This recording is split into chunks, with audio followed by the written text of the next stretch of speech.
முதலமைச்சர் விஜய் கர்நாடகா வரலாம், இங்கே நாங்கள் அவரை கூப்பிட்டு எல்லாத்தையும் சுற்றி காட்டுவோம், ஆனால் தண்ணி கொடுக்கவே முடியாது அப்படின்னு டிகே சிவகுமார் ஒரு பரபரப்பான பேட்டியை கொடுத்திருக்கிறார். 2 முதலமைச்சர்களும் சந்திப்பது உறுதியாகி இருக்கிறது. தண்ணி கொடுக்க மாட்டாங்க அப்படின்னா எதுக்கு போகணும்?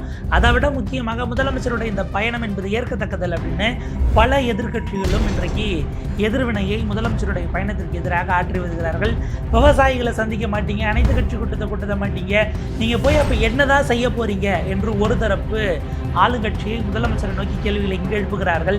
கர்நாடகா தமிழர்களுடைய உரிமை மறுப்பதற்கு ஏன் அமைதியாக இருக்கிறது மோடி அரசு? அதனுடைய பின்னணி அரசியல் என்ன?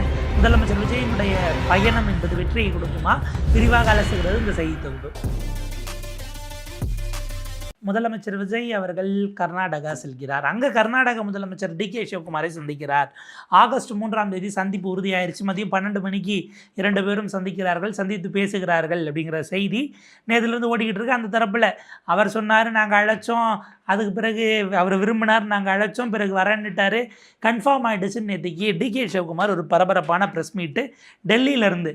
ஏன் டெல்லியில் இருக்காங்கன்னா அது தனி கதை. ஏற்கனவே புதிய கேபினெட் யார் யார் அமைச்சர்கள், சித்தராமையா ஆதரவாளர்கள் யார் யாருக்கு கொடுக்க போகிறாங்க அப்படின்னு ஒரு பெரிய குழப்பம். கேபினெட்டை உறுதி செய்யாமல் பெரிய இழுபறி நடக்குதுன்னு எல்லா மூத்த தலைவர்கள் காங்கிரஸ் எம்எல்ஏக்களும் போய் டெல்லியில் முகாமிட்டு இருக்கிறார்கள். இந்த பிரச்சனைக்கு நடுவில் தான் ஒரு ப்ரெஸ் மீட் கொடுக்குறார் டிகே சிவகுமார். அவர் சொல்கிறாரு, விஜய் அவர்கள் வரப்போகிறார், நாங்கள் சந்திக்கிறோம், விமானம் கூட ரெடியாக இருக்குது. எதுக்கு? அவர் லேண்ட் ஆனதும் சந்தித்து நாங்கள் 2 பேரும் பேச போகிறோம், பேசிட்டு அவரை நாங்கள் ஹெலிகாப்டரில் ஏற்றி அவரை கூட்டிகிட்டு போக போகிறோம். எங்கே கொண்டு போய் காவிரியினுடைய டெல்டா, காவிரி டெல்டானா இங்கே தமிழ்நாடு டெல்டா இல்லை, காவிரியை ஒட்டி இருக்கக்கூடிய அங்கே இருக்கக்கூடிய பாசன பகுதிகள் இருக்குது இல்லையா, பாசன பகுதியை ஒட்டிய விவசாய நிலங்கள் கர்நாடகாவில். ஏன்னா நீங்கள் காவிரி டெல்டாங்கிறது உங்களுக்கு அந்த காவிரியினுடைய நீர்வழி போக்கு எப்படி இருக்கோ அதை ஒட்டி இருக்கக்கூடிய இடங்கள் எல்லாம் உங்களுக்கு அந்த டெல்டா ரீஜனுக்குள்ளே வரும்.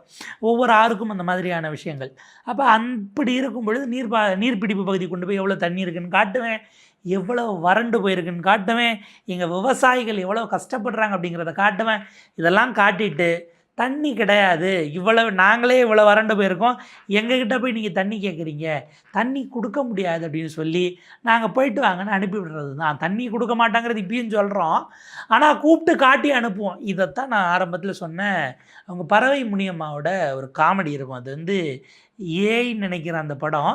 அவங்க பார்த்திங்கன்னா பழனியில் அந்த டியூப் லைட்டெலாம் விற்றுக்கிட்டு இருப்பாங்க. இன்ஸ்டால்மெண்ட்டில் நீங்கள் வெறும் 10 ரூபா கொடுத்தா போதும், டெய்லி 10 ரூபாயை நாங்களே வாங்கிப்போம்னு அப்படி விற்கிறதுக்கு இவங்க போவாங்க. சரத்குமார் அவர்களும் அவங்க கூட அசிஸ்டண்ட்டாக இருக்கிற அவரும் போவாங்க. பறவை முனியம்மா, அப்படியா இன்ஸ்டால்மெண்ட்டில் கொடுக்குறீங்களா, வாங்க உட்காருங்க, இங்கே பார்த்தீங்களா இதுதான் டிவி, இது இங்கே பார்த்தீங்களா ரேடியோ, மேலே டீப் லைட்டு, அது ஃபேனு, எங்ககிட்ட எல்லாம் இருக்குது, நீங்கள் எதுவும் விற்க வேண்டாம், போயிட்டு வாங்க அப்படின்னு அவங்க சொல்லுவாங்க.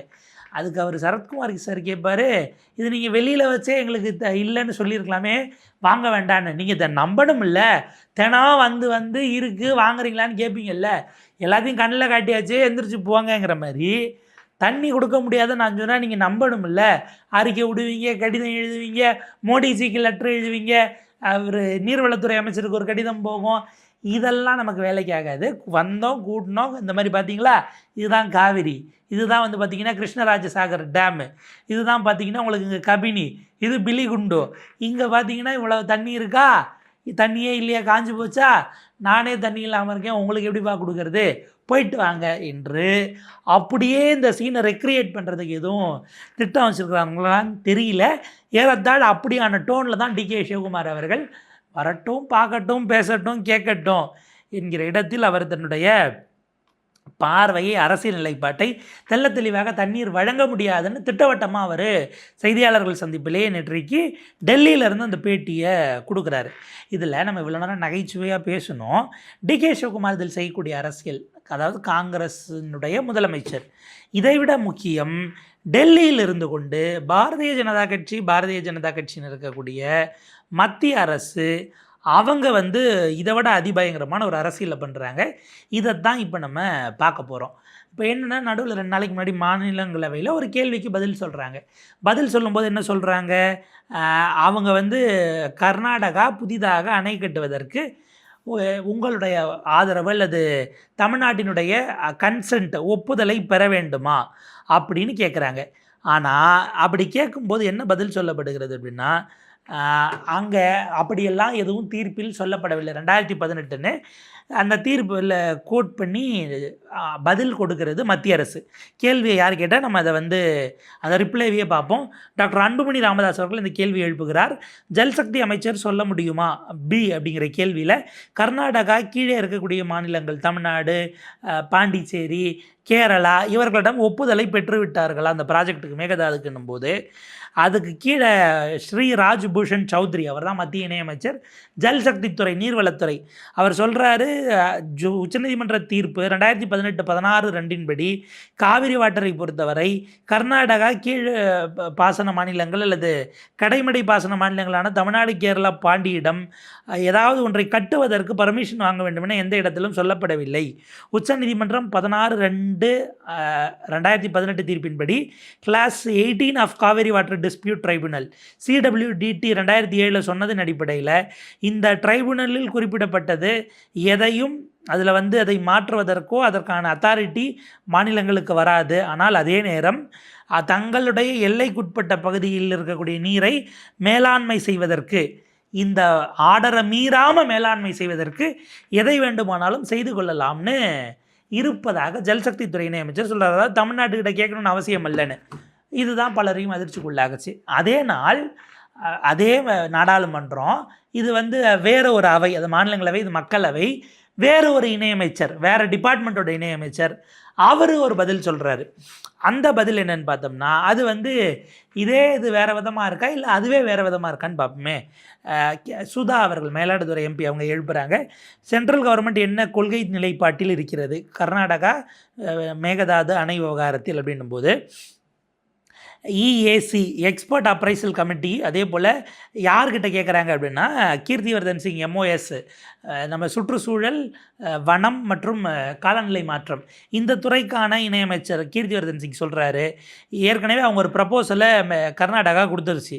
அதில் எக்ஸ்பர்ட் அப்ரைசல் கமிட்டி அதே போல் நம்முடைய அமைச்சகத்தில் பார்க்கும்போது அவங்க அணை கட்டுறோன்னு கொடுத்த ப்ராஜெக்டை முதல்ல ஜல்சக்தி அதை அந்த துறை நீர்வளத்துறை அதை கிளியர் பண்ணணும். அதுக்கு பிறகு CWMA Kaveri water management authority காவிரியினுடைய அந்த ஆணையம் அவங்க மேலாண்மை ஆணையம் அவங்க கிளியர் பண்ணாதான் அதுக்கு பிறகு அதுக்கு கிளியரன்ஸ் கொடுக்கலாமா இல்லையாங்கிறத நாங்கள் பார்க்க முடியும் என்பதாக ஒரு பதில் வருது. இப்போ ஒரு கேள்வி வரும், என்னென்னா இவங்க தான் இப்போ இந்த தீர்ப்புலே இல்லையா, இல்லை அப்படின்னும் போது அதை எப்படி நம்ம கேட்கலான்னு இந்த இடத்துல 2 முறை 2021 2023 நினைக்கிறேன் 2 முறை இந்த தமிழ்நாட்டினுடைய அனைத்து கட்சி குழுவினர் முதல் தடவை நீர்வளத்துறை அமைச்சராக துரைமுருகன் அவர்கள் போய் மத்திய நீர்வளத்துறை அமைச்சர் கஜேந்திர சிங் ஷெகாவத்தை சந்திச்சுட்டு 45 நிமிடம் அந்த பேச்சுவார்த்தை நீடித்தது.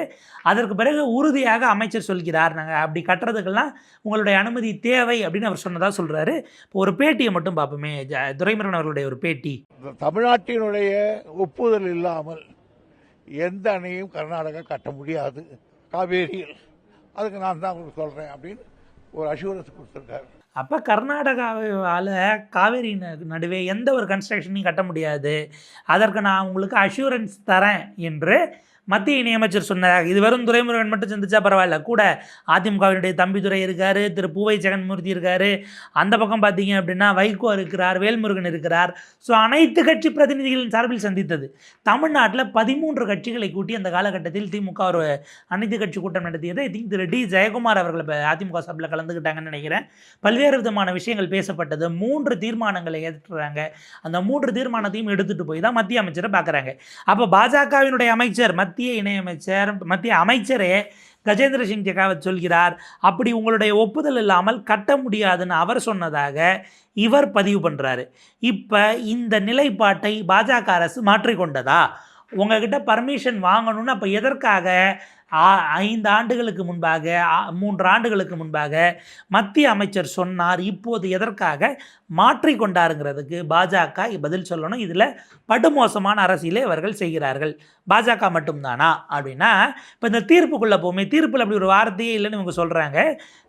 2018 அன்றைய உச்சநீதிமன்ற தலைமை நீதிபதி ஜஸ்டிஸ் தீபக் மிஸ்ரா அவர்கள் தலைமையிலான 3 நீதிபதிகள் அமர்வு இந்த தீர்ப்பை கொடுக்குறாங்க. இந்த தீர்ப்பில் ரொம்ப முக்கியமான ஒரு இது பக்கம் 450 பேரா 399 இருக்கிறத நம்ம பார்ப்போம். இந்த ட்ரைபியூனல் நான் டைரக்ட் பண்ணியிருக்கு ஒரு ரெகுலேட்டரி அத்தாரிட்டியை உருவாக்க சொல்லி ஒவ்வொரு மாதமும் என்னென்ன பண்ணணும், எவ்வளோ தண்ணி விடணுங்கிறதுக்காக குறிப்பிட்ட மாநிலங்களுடைய உதவியோடு இதை நீங்கள் செய்ய வேண்டும். அதே நேரத்தில் சென்ட்ரல் வாட்டர் கமிஷன் என்ன பண்ணணும், upper riparian state further directed that the upper riparian state, ஆறு அந்த இது தொடங்கக்கூடிய இடத்தில் இருக்கும்னா அந்த மாநிலமான கர்நாடகான்னு தான் இங்கே அர்த்தம், shall not take any action so as to affect the scheduled deliveries of water to the lower riparian states. அங்கே வந்து பார்த்திங்கன்னா கடைமடையில் இருக்கக்கூடிய நீர்ப்பாசன இடங்களில் அங்கே வந்து சேரக்கூடிய வகையில் அவங்களுக்கான அந்த தண்ணீர் வரத்தை குறைக்கக்கூடிய வகையில் எந்த வேலையையும் கர்நாடகா செய்யக்கூடாது என அதன் மூலமாக டைரக்ஷன்ஸும் கொடுக்கப்படுகிறது என்று ஆர்டரில் வருது. இப்போ நம்ம கவனிக்க வேண்டியது, நீங்கள் எங்களுக்கு தண்ணியவே முதல்ல விட மாட்டுறீங்க, விடுற தண்ணியை பாதிக்கக்கூடிய வகையில் புதுசாக ஓடுற தண்ணியில் நீங்கள் போய் இது பண்ணி அணை கட்டுவீங்களா? அப்போ நிச்சயமாக பாதிக்கும். எனவே அது சிக்கலுக்குரியது. இதற்கு நடுவில் கர்நாடகாவினுடைய ரிப்போர்ட், டீட்டெயில்டு ப்ராஜெக்ட் ரிப்போர்ட்டை, ப்ரொபோசல் ரிப்போர்ட்டை ஏற்க முடியாது என ரிஜெக்ட் செய்திருக்கிறது மத்திய அரசுன்னு செய்தி வருது. அது மத்திய அரசு என்னென்னா, நீங்கள் கட்ட முடியாது, தமிழ்நாடு ஒத்துக்கலன்னு ரிஜெக்ட் பண்ணலை, அதில் குறிப்பிட்ட அளவுக்கான தண்ணீரை கொள்ளளவு இவ்வளோதான் இருக்குது இல்லையா, அந்த அளவுகோலை நீங்கள் வந்து ஏற்கனவே இருக்கக்கூடிய எக்ஸிஸ்டிங் விதிகளுக்கு மாறாக இருக்கிறதுன்னு டெக்னிக்கல் காரணத்தில் ரத்து பண்ணாங்களே தவிர நீங்கள் கொடுக்கவே முடியாது என்றெல்லாம் சொல்லி மத்திய அரசு, பாஜக அரசு இதை கொடுக்கலை அப்படிங்கிறத நம்ம பார்க்க வேண்டியிருக்கிறது. அப்போ இதற்குள் ஏன் விளையாடுறாங்க அப்படின்னா, அந்த இடத்துல தான் ஒரு விஷயத்தை நம்ம கவனிக்க வேண்டி வரும். என்னென்னா, இன்றைக்கு பாஜகவை பொறுத்தவரை 2024 அவங்க ஒரு வேலை பார்த்தாங்க. அது எங்கே சிக்கலாச்சுன்னா, பாஜக கர்நாடகாவில் அவங்களுக்கு ஹோல்டு இருக்குது, எதிர்கட்சி ஆட வாய்ப்பு இருக்குது. கர்நாடகாவை சேர்ந்த சோமண்ணா அவர்களை பாரதிய ஜனதா கட்சி அவங்க சார்பில் மத்திய நீர்வளத்துறை இணையமைச்சராக போட்டாங்க. அந்த காலகட்டத்திலேயே மூத்த பத்திரிகையாளர் திரு SP லக்ஷ்மணன் அவர்கள் இது குறித்து ஒரு கண்டன பதிவையும் விட்டு இது சரியாக இருக்காது அப்படின்னும் குறிப்பிட்டிருந்தார். நம்ம அவருடைய எக்ஸ் பதிவை பார்க்கலாம். தமிழகம் மற்றும் கர்நாடகா இடையே காவிரி பிரச்சனை இன்னும் தீராத நிலையில் அந்த பிரச்சனையை கையாளும் ஜல் சக்தி துறைக்கு கர்நாடகாவின் திரு சோமண்ணாவை அமைச்சராக நியமித்திருப்பது மரபும் அல்ல, நியாயமும் அல்ல. முழுமையான அதிகாரம் இல்லாத இணையமைச்சர் பதவிதான் என்றாலும் காவிரி நதிநீர் ஆணையத்தின் செயல்பாடுகளில் குறைந்தபட்ச ஆதிக்கத்தை அவர் செலுத்த வாய்ப்புள்ளதால் உடனடியாக அவர் இலாக்காவை மாற்றுவதே நேர்மையாக இருக்கும் அப்படின்னு SPL அவர்கள் அதை தன்னுடைய பதிவாகவே 6/10/2024 அந்த காலகட்டத்திலேயே அவர் அதை பதிவிடுறாரு. ஆக்சுவலாக அது இது 10/6 இருக்கலாம். அப்போ அப்படியான விஷயம் இன்னமும் நீடிக்கிறாருன்னா, உங்களுக்கு 2 இணையமைச்சர்கள் இருப்பாங்க. அதில் சீனியர்னு பார்த்தா சோமண்ணா தான். அவர் இல்லாமல் தான் உங்களுக்கு அவர் ராஜ்பூஷன் சௌத்ரியா அவரை வச்சு பதிலளிக்கிறாங்க. ராஜ்பூஷன் சௌத்ரியை வச்சு, ஏன்னா அவரே நேரடியாக கொடுத்தா கர்நாடகா பர்மிஷன்லாம் வாங்க வேண்டாம்னு கொடுத்துட்டாருன்னு பிரச்சனை ஆகலாம். ஆனால் அந்த முடிவில் அவர் இன்ஃப்ளூயன்ஸ் செலுத்தினாராங்கிற கேள்வி வருது. கான்ஃப்ளிக்ட் ஆஃப் இன்ட்ரெஸ்ட் இருக்கும்னா அவரை ஏன் போடணும் என்பது அதை விட மிகப்பெரிய ஒரு கேள்வியாக நாம் கவனிக்க வேண்டிய இடம் இருக்கிறது. இப்போ இப்படியான சூழலில் இந்த பக்கம் DK சிவகுமார் நேற்று முன்தினம் ரெகுலேட்டரி அத்தாரிட்டியில் சொல்கிறாங்க, நீங்கள் வந்து ஒரு நாளைக்கு 3500 கன அடி வீதம் 15 நாளைக்கு ரிலீஸ் பண்ணணும், 4 TMC தமிழ்நாட்டுக்கு போகணும்னு நாங்கள் எதிர்த்து நீதிமன்றத்துக்கு போகிறோம் அப்படின்னு DK சிவகுமார் உடனடியாக அறிவிக்கிறார். அப்போ இந்த அதாவது நமக்கு என்ன கேள்வினா, உச்சநீதிமன்றம் சொல்லி கேட்க மாட்டாங்க, ட்ரைபியூனல் நடுவர்மன்றம் சொன்னால் கேட்க மாட்டாங்க, மேலாண்மை வாரியம் சொன்னால் ஆணையம் சொன்னால் கேட்க மாட்டாங்க, அங்கே வந்து ஒழுங்குமுறைக்கான ஆணையம் சொன்னால் கேட்க மாட்டாங்க.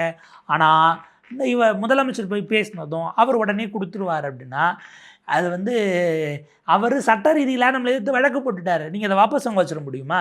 ஏன்னா அங்கே பற்றி எறிகிறது. விவசாயிகள் 2 நாளாக போராட்டங்களை தொடங்கிட்டாங்க. மாண்டியா போன்ற பகுதிகளெல்லாம் திரட்டக்கூடிய வேலைகள் நடக்கிறது. பாஜக மிக கடுமையான எதிர்விளைவுகளை சந்திக்க வேண்டி வரும்னு அங்கே இருக்கக்கூடிய மாநில தலைவர், பாஜக மாநில தலைவர் விஜயேந்திரா நேற்றைக்கே கடுமையாக எச்சரித்திருக்கிறார். நீங்கள் என்னங்க எச்சரிக்கிறது, நாங்களே கொடுக்க மாட்டோம் அப்படின்னு கர்நாடக அமைச்சர்கள் பேசுகிறாங்க. இதெல்லாம் தாண்டி ஒரு இடத்துல அங்கே கர்நாடக மாநில அரசியலை மையப்படுத்தி தான் காங்கிரஸும் பாஜகவும் இதில் நிலைப்பாடு எடுக்கிறதா என்கிற கேள்வி இப்போது நம்மை உழுக்க தொடங்கி இருக்கிறது. முதலமைச்சருடைய பயணம் அது சட்ட ரீதியிலான சிக்கல்களில் எதுவும் பிரச்சனையை உருவாக்காமல் இருந்ததுன்னா சரியானது தான். பட் அது எப்படி நகருதுங்கிறத நம்ம பொறுத்திருந்து தான் பார்க்கணும். மேற்கொண்டு இதனோட அப்டேட்ஸ் எப்படி வருது. முதலமைச்சர் குறைந்தபட்சம் இங்கே அவர் முதலமைச்சராக போகிறாருன்னா அனைத்து கட்சிகளை கூட்ட வேண்டும், விவசாயிகளை சந்திக்க வேண்டும், சந்தித்து அவங்களோட கன்சர்ன்ஸை வாங்கிட்டு போகிறது தான் கரெக்டாக இருக்கும். இல்லை என்றால் அது யாரின் சார்பில் அவர் பேச போகிறாரோ அவங்ககிட்டே கேட்காம போனால் அது சரியானதாக இருக்காதுங்கிறது தான் நம்முடைய பார்வை. அடுத்தடுத்த காணொலியில் சந்திக்கலாம். இணைந்திருங்கள் தமிழ் குரலோடு.